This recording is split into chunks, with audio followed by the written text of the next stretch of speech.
செலூக்கஸும் மகத நாட்டின் அரண்மனையில் இருந்த நிலவரை சிறைச்சாலையில் சிறை வைக்கப்பட்டார்கள். மறுபுறம் சந்திரகுப்தனும் மெதுவாக ராணி ரமணிகாவை தன்னுடைய வலையில் சிக்க வைக்க தொடங்கியிருந்தான். அவன் மாய அறையிலிருந்து வெளியேறியதோடு மட்டுமல்லாமல் அந்த அரண்மனையில் எங்கு வேண்டுமானாலும் செல்லலாம் என்று அவளுடைய வாயாலேயே சொல்ல வைத்திருந்தான். அது மட்டுமல்லாமல் ரமணிகாவின் மனதில் திலோத்தமாவை பற்றிய சந்தேக விதைகளையும் விதைத்திருந்தான். ரமணிகா திலோத்தமா பற்றி கூறிய அனைத்தையும் விரிவாக தெரிந்து கொள்ள விரும்பினாள். அதனால் சந்திரகுப்தன் அவளிடம் சொல்லத் தொடங்கினான். ரமணிகா, நீ நன்றாக யோசித்துப் பார். இந்த அரண்மனையை பாதுகாக்கும் பொறுப்பை நீ திலோத்தமாவிடம் தான் ஒப்படைத்திருக்கிறாய். ஆனால் இது அனைத்தையும் மீறி புஷ்பநாதனின் 2 வேசிகள் எப்படி நதி வழியாக தோட்டத்திற்கு வந்து சேர்ந்தார்கள்? அது மட்டுமல்லாமல் நேற்று இரவு கூட புஷ்பநாதனும் அவனுடைய பணிப்பெண்களும் இத்தனை பாதுகாப்பையும் மீறி என்னுடைய அறைக்குள் பிரவேசித்தார்கள். இந்த கிரேக்க பெண் கயா ரகசிய பாதை வழியாக நேராக என்னுடைய அறைக்கே வந்துவிட்டாள். இவள் ஒரு அப்பாவி. புஷ்பநாதனின் வேசிகளிடமிருந்து தப்பித்து வந்திருக்கிறாள் என்றாலும் எப்பொழுது வேண்டுமானாலும் இந்த வழியில் புஷ்பநாதனின் வேசிகளும் இங்கு வரலாம் அல்லவா? ஒருவேளை அதுபோல் வந்து நான் மட்டும் தனியாக தூங்கிக் கொண்டிருக்கும் போது என்னை கொன்றுவிட்டு யாருக்கும் தெரியாமல் அந்த பெண் திரும்பவும் அந்த ரகசிய பாதை வழியாக சென்று விட்டால் யாருக்கும் எந்த துப்பும் கிடைக்காது என்று சந்திரகுப்தன் கூறினான். அவன் கூறிய ஒவ்வொரு வார்த்தையையும் ரமணிகா கவனமாக கேட்டுக் கொண்டிருந்தாள். அவன் கூறிய அனைத்தும் உண்மைதான். இரவு புஷ்பநாதன் வேடத்தில் அவளுடைய தலைமை ஒற்றன் வந்திருந்தான். மற்றபடி அவன் கூறிய அனைத்து தகவல்களும் அவளை யோசிக்க வைத்தன.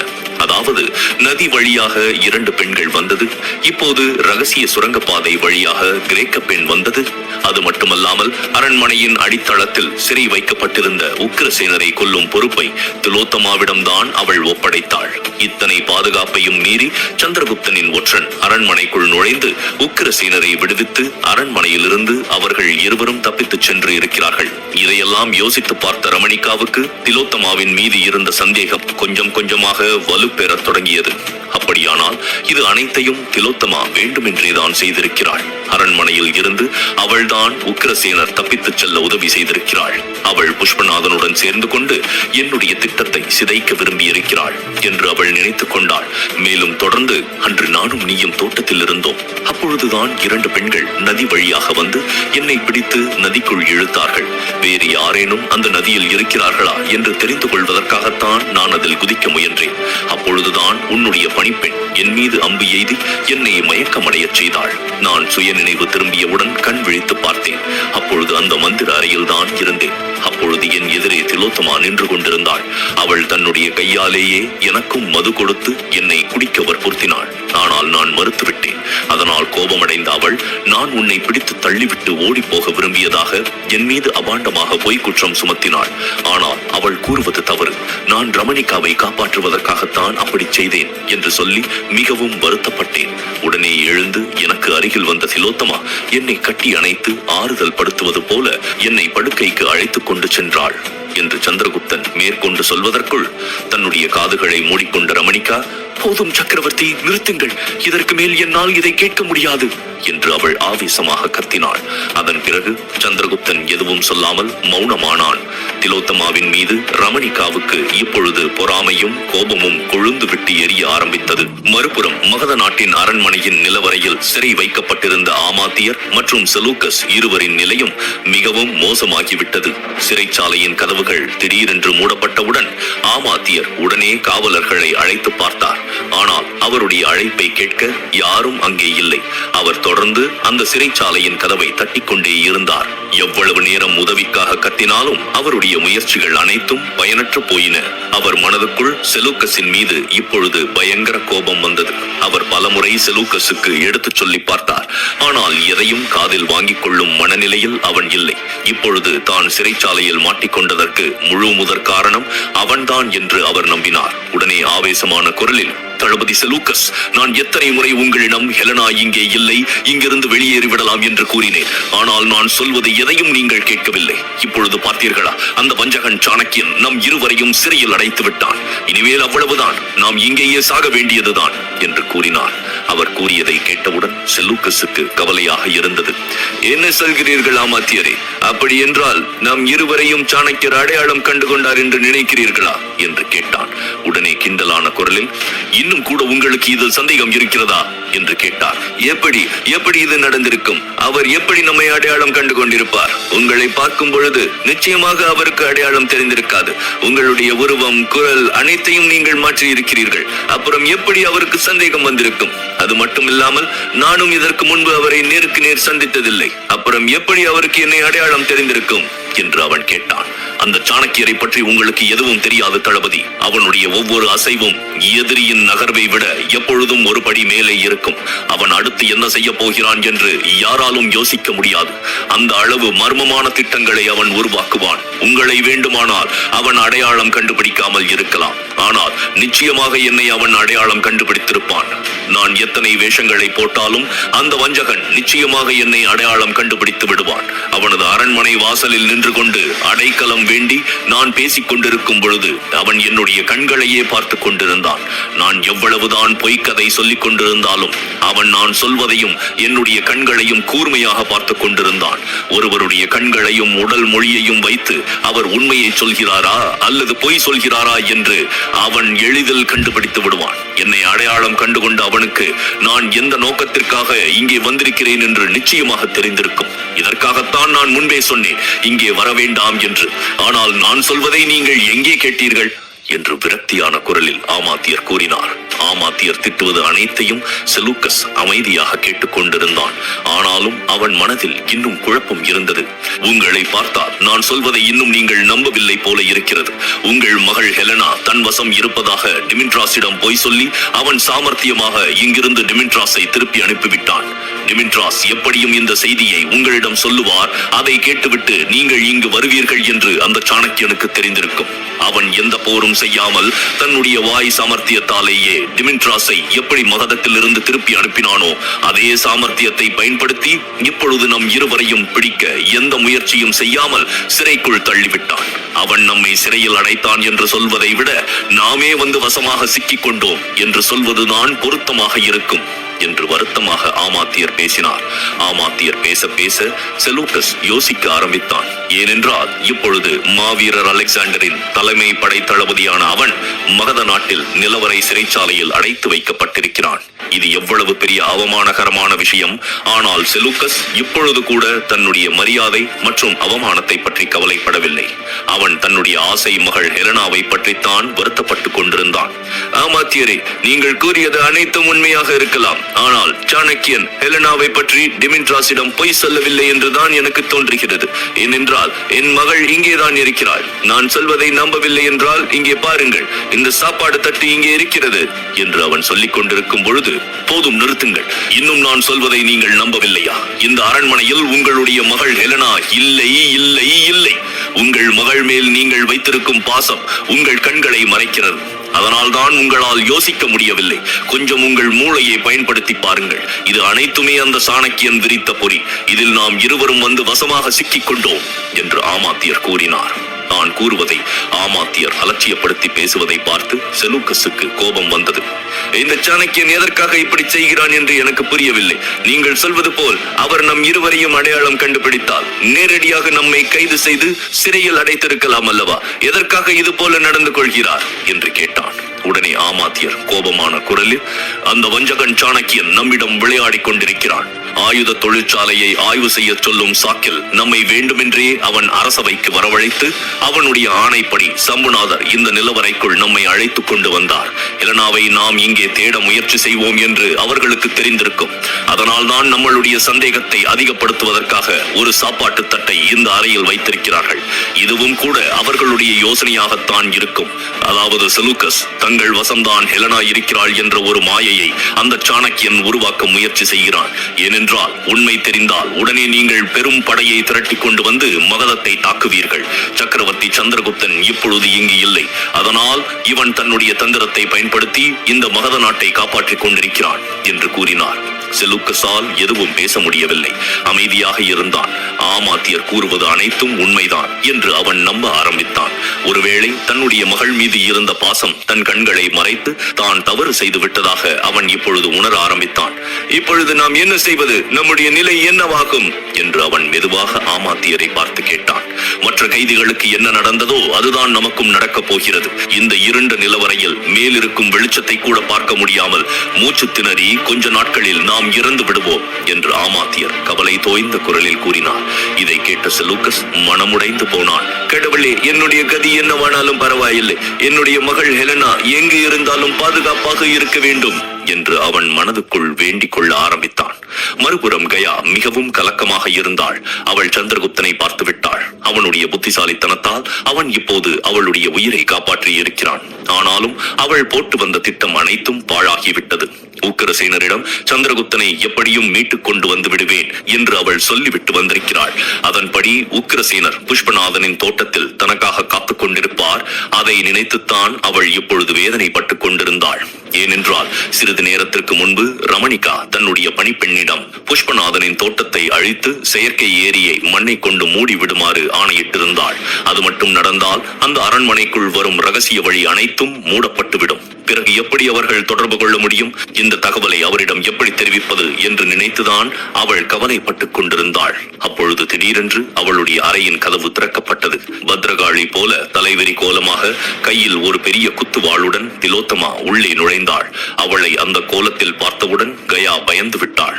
வேகமாக உள்ளே வந்த திலோத்தமா கயாவிற்கு அருகில் வந்து அவளுடைய கண்களை உற்று பார்த்து, உண்மையை சொல், யார் நீ என்று கேட்டாள். அவளுடைய இந்த கேள்வியால் கயாவின் பயம் இன்னும் அதிகரித்தது. நான் இப்பொழுது பயப்படக்கூடாது.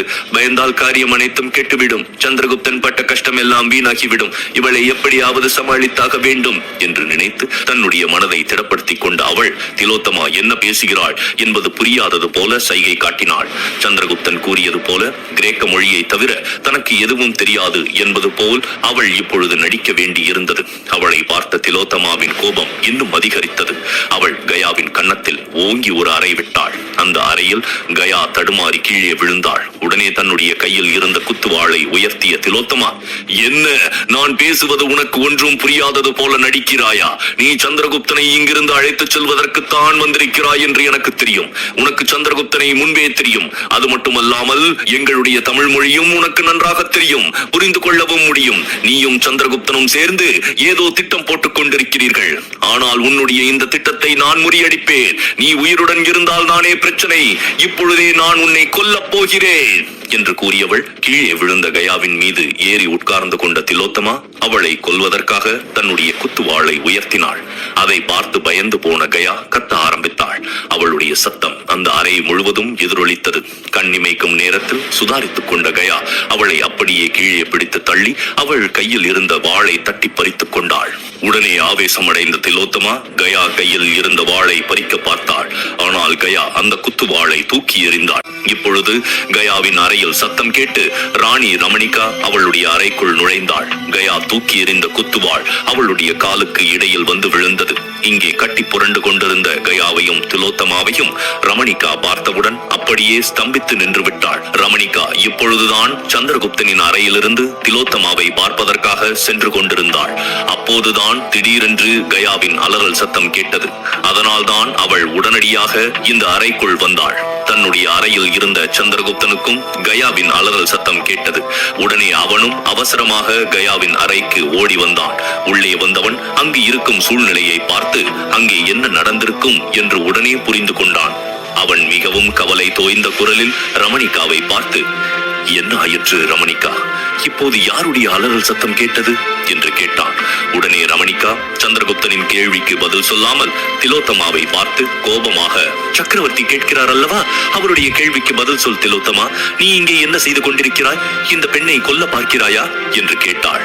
உடனே திலோத்தமா உறுதியான குரலில், மகாராணி, இந்த கிரேக்க பெண் புஷ்பநாதனின் பிடியில் இருந்து தப்பவில்லை. இவள் சக்கரவர்த்தி சந்திரகுப்தரை காப்பாற்றுவதற்காகத்தான் இங்கு வந்திருக்கிறாள். சந்திரகுப்தருக்கு ஏற்கனவே இந்த பெண்ணை தெரியும். ஆனால் இப்பொழுது உங்கள் முன்பாக இவர்கள் இருவரும் அறியாதது போல நாடகம் ஆடுகிறார்கள். சந்திரகுப்தரை நம்பாதீர்கள் மகாராணி, அவர் உங்களை ஏமாற்றுகிறார் என்று திலோத்தமா சொல்லிக் கொண்டிருக்கும் பொழுது ஆவேசமாக குறுக்கிட்ட ரமணிகா, யாரை பார்த்து ஏமாற்றுகிறார் என்று கூறுகிறாய்? அவர் ஒன்றும் ஏமாற்றவில்லை, நீதான் என்னை ஏமாற்றுகிறாய், எனக்கு துரோகம் செய்கிறாய் என்று கத்தினாள். ரமணிகா திடீரென்று இப்படி கத்துவதை பார்த்தவுடன் திலோத்தமா திகைத்து போனாள். உடனே ரமணிகா தன்னுடைய கையில் இருந்த குத்துவாளை உயர்த்தி திலோத்தமாவை பார்த்து, என்னை பற்றி உனக்கு நன்கு தெரியும் திலோத்தமா, என்னால் பொய்யையும் வஞ்சகத்தையும் பொறுத்துக் கொள்ளவே முடியாது. என்னை ஏமாற்றுபவருக்கு என்னுடைய தண்டனை மரணம் மட்டும்தான் என்று கூறிவிட்டு அவள் திலோத்தமாவை கத்தியால் குத்தப் போனாள். உடனே திலோத்தமா கைகளை கூப்பி, இல்லை மகாராணி, இல்லை, நான் உங்களை ஏமாற்றவில்லை, உங்களுக்கு துரோகம் செய்யவில்லை. சந்திரகுப்தரும் இந்த பெண்ணும் சேர்ந்துதான் உங்களை ஏமாற்றிக் கொண்டிருக்கிறார்கள், நான் சொல்வதை கேளுங்கள் என்று அவள் மேற்கொண்டு ஏதோ சொல்ல போனாள். அப்போது சந்திரகுப்தன் முன்னோக்கி வந்து திலோத்தமாவை பார்த்து, என்ன முட்டாள்தனமாக பேசுகிறாய்? என் மீதும் இந்த அப்பாவி பெண்ணின் மீதும் எதற்காக இப்படி அபாண்டமாக பழியை போடுகிறாய்? அதற்கு உன்னிடம் ஏதேனும் ஆதாரங்கள் இருக்கிறதா என்று அவன் கேட்டான். அவள் ஆவேசமாக, ஆதாரம் இருக்கிறது. புஷ்பநாதரின் தோட்டத்தில் கட்டப்பட்ட செயற்கை ஏரியை அழிக்க நான் வீரர்களுடன் சென்று இருந்தேன். அப்பொழுது அங்கே மறைந்திருந்த ஒரு நபர் எங்களை பார்த்தவுடன் ஓடிவிட்டார் என்று கூறினாள். அவள் கூறியதை கேட்டவுடன் கயாவுக்கு தூக்கி வாரி போட்டது. ஏனென்றால் அங்கே உக்கிரசேனர் தனக்காகவும் சந்திரகுப்தனுக்காகவும் காத்திருந்தார். திலோத்தமா கூறியதை கேட்டவுடன் சந்திரகுப்தனும் பீதி அடைந்தான். ஆனால் ரமணிகா அவள் கூறியதை கேட்டு குழம்பி போனாள். உயர்த்திய தன்னுடைய குத்துவாளை கீழே இறக்கியவள், நீ என்ன சொல்கிறாய்? நீ சொல்வது உண்மையா என்று கேட்டாள். உடனே திலோத்தமா, ஆம் மகாராணி, அந்த மனிதன் நம் வீரர்களை கண்டவுடன் அங்கிருந்து ஓடிவிட்டான். அநேகமாக அவன் சந்திரகுப்தனின் கூட்டாளியாக இருப்பான் என்று நான் நம்புகிறேன். அவன்தான் இந்த கிரேக்க பெண்ணை செயற்கை ஏரி வழியாக இங்கே அனுப்பி வைத்திருக்கிறான். அந்த பெண்ணும் சந்திரகுப்தனும் திரும்பி வருவார்கள் என்று அவன் அங்கேயே காத்துக் கொண்டிருந்தான். அந்த நேரத்தில் நாங்கள் அங்கே சென்றவுடன் எங்களை பார்த்து அவன் பயந்து போய் அங்கிருந்து ஓடிவிட்டான் என்று கூறியவள் மீண்டும் ஆவேசமாக கயாவை சுட்டிக்காட்டி, நீங்கள் நினைப்பது போல புஷ்பநாதனிடம் சிக்கிக் கொள்ளும் அளவுக்கு இவள் ஒன்றும் அப்பாவி பெண் கிடையாது. இவள் போர்த்திறன் கொண்டவள். இன்னும் சிறிது நேரம் நீங்கள் வரவில்லை என்றால் இவள் என்னையே கொன்று இருப்பாள். இவள் தண்ணீருக்குள் நீண்ட நேரம் மூச்சை அடக்கிக் கொண்டு நீந்தும் திறன் பெற்றவள். அதனால்தான் ஏரியை கடந்து ரகசிய பாதை வழியாக சந்திரகுப்தரின் அறைக்கு வந்திருக்கிறாள் என்று திலோத்தமா கூறினாள். அவள் கூறியது அனைத்தையும் ரமணிகா கவனமாக கேட்டுக் கொண்டிருந்தாள். திலோத்தமா பேசும்போது தனக்கு புரியவில்லை என்று கயா வெளியில் நடித்துக் கொண்டிருந்தாலும் அவள் உள்ளுக்குள் திகைத்து போனாள். சந்திரகுப்தனும் திலோத்தமா கூறியதை கேட்டு குழம்பி போனான். இந்த சூழ்நிலையை எப்படி கையாள்வது என்று அவன் யோசிக்க ஆரம்பித்தான். திலோத்தமா கூறுவதை ரமணிகா நம்ப ஆரம்பித்தால் அவ்வளவுதான். அவள் அடுத்த நிமிடம் கயாவை கொன்று விடுவாள். ஏனென்றால் அந்த அறை முழுக்க இப்பொழுது ரமணிகாவின் பணிப்பெண்கள் சூழ்ந்திருந்தார்கள். அவர்களுடைய கைகளில் இப்பொழுது அம்புகளும் வாள்களும் தயாராக இருந்தன. ரமணிகா கண் அசைத்தால் போதும், அவர்கள் கயாவை கொன்று விடுவார்கள். திலோத்தமா கூறியதை கேட்டவுடன் ரமணிகா இப்பொழுது கயாவை சந்தேகமாக பார்க்க ஆரம்பித்தாள். இது அனைத்தையும் பார்த்து கொண்டிருந்த கயாவுக்கு எதுவும் புரியவில்லை. அதனால் அவள் திடீரென்று மிகவும் பதட்டமான குரலில் ஏதோ சொல்ல ஆரம்பித்தாள். அவள் என்ன சொல்கிறாள் என்று ரமணிகாவுக்கு ஒன்றும் புரியவில்லை. அவள் உடனே சந்திரகுப்தனை பார்த்தாள். உடனே சந்திரகுப்தன், இந்த பெண் தான் முற்றிலும் நிரபராதி என்று கூறுகிறாள். நீங்கள் நினைப்பது போல நான் எந்த தவறும் செய்யவில்லை. இந்த பெண் தன்னை கொல்ல முயற்சி செய்தாள். புஷ்பநாதனிடமிருந்து தப்பிப்பதற்காகத்தான் அந்த ஏரியில் நான் குதித்தேன். அந்த ஏரியில் இது போன்ற ஒரு ரகசிய வழி இருக்கும் என்று எனக்கு தெரியாது என்று இந்த பெண் கூறுகிறாள் என்று சந்திரகுப்தன் கூறினான். கயா கூறியதையும் திலோத்தமா கூறியதையும் கேட்ட ரமணிகா இப்பொழுது மிகவும் குழம்பி போனாள். திலோத்தமா அவளுடைய தலைமை பணிப்பெண். இதுவரை அவளை ரமணிகா கண்மூடித்தனமாக நம்பிக்கொண்டிருந்தாள். ஆனால் இப்பொழுது சந்திரகுப்தன் அவள் மனதில் சந்தேக விதைகளை விதைத்து விட்டான். அதனால் இப்பொழுது அவளால் திலோத்தமா சொல்வதை முழுமையாக நம்பவும் முடியவில்லை. யார் சொல்வது உண்மை, யார் சொல்வது பொய் என்று தீர்மானிக்க முடியாமல் அவள் குழம்பி போயிருந்தாள். இந்த குழப்பத்தை தனக்கு சாதகமாக பயன்படுத்திக் கொண்ட சந்திரகுப்தனும் திலோத்தமாவை பார்த்து, ஏரிக்கரையில் ஒரு மனிதன் பதுங்கி இருந்தான் என்று நீ சொல்கிறாய் அல்லவா? அந்த மனிதன் என்னுடைய கூட்டாளி. அவன்தான் இந்த பெண்ணை அனுப்பி இருக்கிறான் என்று நீ இதை வைத்து சொல்கிறாய். அதை உன்னால் நிரூபிக்க முடியுமா? நீ சொல்வது போல ஏரிக்குள் இந்த பெண் குதித்ததை பார்த்த புஷ்பநாதனின் ஆளாக கூட அவன் இருக்கலாம். இந்த பெண் திரும்பி இவ்வழியாக வருவாள் என்று அவன் அங்கேயே காத்துக் கொண்டிருக்கலாம். ஏனென்றால் அந்த ஏரி ஒரு போலியானது. நீண்ட நேரம் யாராலும் அதற்குள் தன் மூச்சை அடக்கிக் கொண்டு இருக்க முடியாது. அதனால் எப்படியும் இவள் வெளியே வருவாள், அவளை சுற்றி வளைத்து பிடித்து விடலாம் என்று கூட அவன் அங்கே ஒளிந்திருக்கலாம் அல்லவா என்று சந்திரகுப்தன் கூறினான். அவன் கூறியதை கேட்ட திலோத்தமாவால் எந்த பதிலும் சொல்ல முடியவில்லை. இந்த வாய்ப்பை தனக்கு சாதகமாக விதமாக பயன்படுத்திக் கொண்டவன் ரமணிகா. இந்த கிரேக்க பெண் நமக்கு எந்த அளவு முக்கியம் என்பதை நீ மறந்துவிட வேண்டாம். இந்த பெண்ணை வைத்து செலூக்கஸையும் நம் பக்கம் வளைத்துக் கொள்ளலாம்.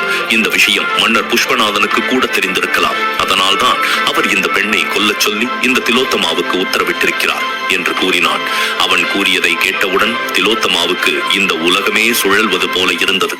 அவள் திகைத்து போய் சந்திரகுப்தனை பார்க்க ஆரம்பித்தாள். அடுத்த நொடி அவள் ஆவேசமாக, அடப்பாவி, அப்படி என்றால் நான் புஷ்பநாதனின் ஆள் என்று நீ சொல்ல வருகிறாயா? அவனுடைய கட்டளை படித்தான் நான் இந்த கிரேக்க பெண்ணை கொல்ல வந்தேனா என்று திலோத்தமா பேசி முடிப்பதற்குள் ஆவேசமான ரமணிகா, போதும் நிறுத்து திலோத்தமா. என் முன்னாலேயே என் சக்கரவர்த்தி சந்திரகுப்தரை மரியாதை குறைவாக பேசும் அளவுக்கு உனக்கு எங்கிருந்து தைரியம் வந்தது என்று கூறியவள் அங்கிருந்த பணிப்பெண்களை பார்த்து, இந்த கேடு கட்டவளை இப்பொழுதே கொல்லுங்கள் என்று கட்டளையிட்டாள். உடனே பணிப்பெண்கள் அனைவரும் திலோத்தமாவின் மீது தங்களுடைய வாளை உயர்த்தினார்கள். உடனே குறுக்கிட்ட சந்திரகுப்தன் அவர்களை தடுத்து, இல்லை ரமணிகா, இப்பொழுது இவளை நாம் கொல்ல வேண்டாம். புஷ்பநாதன் நமக்கு எதிராக இன்னும் என்னென்ன சதித்திட்டம் தீட்டிக் கொண்டிருக்கிறான் என்று தெரியவில்லை. இவளை வைத்து நாம் அதை தெரிந்து கொள்ளலாம் என்று அவன் கூறினான். சந்திரகுப்தன் கூறியதை கேட்டவுடன் ரமணிகாவின் கோபம் தணிந்தது. சரி சக்கரவர்த்தி, நீங்கள் சொல்வது போலவே செய்யலாம் என்று கூறியவள் பணிப்பெண்ணை பார்த்து, உடனே இவளை கைது செய்து சிறையில் போடுங்கள் என்று கட்டளையிட்டாள். திலோத்தமா பயந்து போய் கெஞ்சும் குரலில், மகாராணி, என்ன செய்கிறீர்கள்? என்னையா சிறையில் அடைக்கச் சொல்கிறீர்கள்? அப்படி என்றால் என் மீது உங்களுக்கு நம்பிக்கை இல்லையா?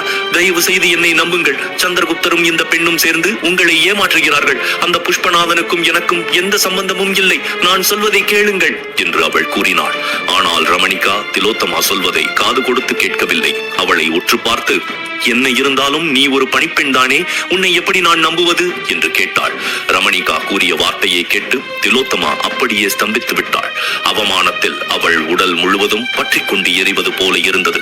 அவள் கயாவை கோபமாக முறைத்து பார்த்து, கண்டிப்பாக நான் உன்னை உயிரோடு விடமாட்டேன். என் கையால் தான் உன்னுடைய சாவு என்று சாபமிட்டாள். அதற்குள் ரமணிகா பணிப்பெண்களை பார்த்தாள். அவளை பிடித்து வலுக்கட்டாயமாக அங்கிருந்து இழுத்து கொண்டு சென்றார்கள். அவள் சென்றவுடன் நிம்மதி பெருமூச்சை வெளியேற்றிய கயா ரமணிகாவை கவலையாக பார்க்க ஆரம்பித்தாள். உடனே ரமணிகா அவளிடம் ஏதோ சொல்ல விரும்பினாள். ஆனால் உடனே அவள் சந்திரகுப்தனை பார்த்து, சக்கரவர்த்தி, நீங்கள் நான் சொல்வதை அந்த பெண்ணிடம் அவளுடைய மொழியில் விளக்குங்கள். வருத்தப்பட வேண்டாம், இந்த அரண்மனை இப்பொழுது மிகவும் பாதுகாப்பாக இருக்கிறது என்று சொல்லுங்கள் என்று கூறினாள். உடனே சந்திரகுப்தனும் கிரேக்க வார்த்தைகளை பயன்படுத்தி ரமணிகா கூறுவதை கயாவுக்கு விளக்குவது போல நடித்தான். அவன் என்ன சொல்கிறான் என்று கயாவுக்கு புரிந்தது. அவன் சொல்வதை கேட்டவுடன் அவள் உள்ளுக்குள் திடுக்கிட்டாள். ஏனென்றால் ரமணிகா கூறியதை சந்திரகுப்தன் அவளிடம் தெரிவிக்கவில்லை. மாறாக அவன் அவளிடம் ரகசியமாக ஒரு செய்தியை தெரிவித்தான். மறுபுறம் மகத நாட்டு அரண்மனையில் ஆச்சாரிய சாணக்கியர் தன்னுடைய அறையில் இருந்தார். அவருக்கு எதிரே வியாபாரி மோகனதாசரும் சம்புநாதரும் அமர்ந்திருந்தார்கள். அவர்கள் முகத்தில் வெற்றி புன்னகை தெரிந்தது. மோகனதாசர் முகமும் மகிழ்ச்சியோடு மலர்ந்திருந்தது. அவர் மிகவும் சந்தோஷமான குரலில், அந்த ஆமாத்தியர் இன்னும் திருந்தவே இல்லை. அவனுடைய வக்ர புத்தியை இன்னும் பயன்படுத்திக் கொண்டிருக்கிறான். ஆனால் ஆச்சாரியரே, அவன் நம் முன்பு எப்பொழுதும் தோற்கடிக்கப்பட்டுக் கொண்டே இருக்கிறான். அவனுக்கு கடவுள் தக்க தண்டனை கொடுத்து விட்டார். ஆமாத்தியர் வயதானவரின் வேடத்தில் இப்பொழுது அந்த நிலவரையில் தன்னுடைய விதியை சபித்துக் கொண்டு படுத்திருக்க வேண்டும் என்று கூறினார். ஆனால் ஆமாத்தியரை விட செலூக்கஸும் இப்பொழுது நமக்கு மிகவும் முக்கியம். அலெக்சாண்டரின் தலைமை தளபதி இப்பொழுது ஒரு சாதாரண கைதியை போல மகத நாட்டின் நிலவரை சிறையில் அடைக்கப்பட்டுள்ளார் என்றால் யார்தான் நம்புவார்கள் என்று சம்புநாதர் மிகவும் பெருமிதமாக கூறினார். அப்போது சம்புநாதர் ஆச்சாரியரை பார்த்து, ஆச்சாரியர் அவர்களே, நீங்கள் எப்படி ஆமாத்தியரை பார்த்தவுடன் அடையாளம் கண்டுகொண்டீர்கள்? அவர்கள் இருவரையும் பார்த்தவுடன் எனக்கு கொஞ்சம் சந்தேகமாக இருந்தாலும் அவர்கள் ஆமாத்தியரும் செலூக்கஸுமாக இருப்பார்கள் என்று சந்தேகம் ஏற்படவே இல்லை என்று கேட்டார். சம்புநாதர் கூறியதை கேட்டவுடன் ஆச்சாரியர் தீவிரமான குரலில், ஒரு மனிதன் தன்னுடைய உருவத்தை எப்படி வேண்டுமானாலும் மாற்றிக்கொள்ளலாம். ஆனால் அவர்களுடைய அடிப்படை குணமும் இயல்பும் எப்பொழுதும் மாறாது.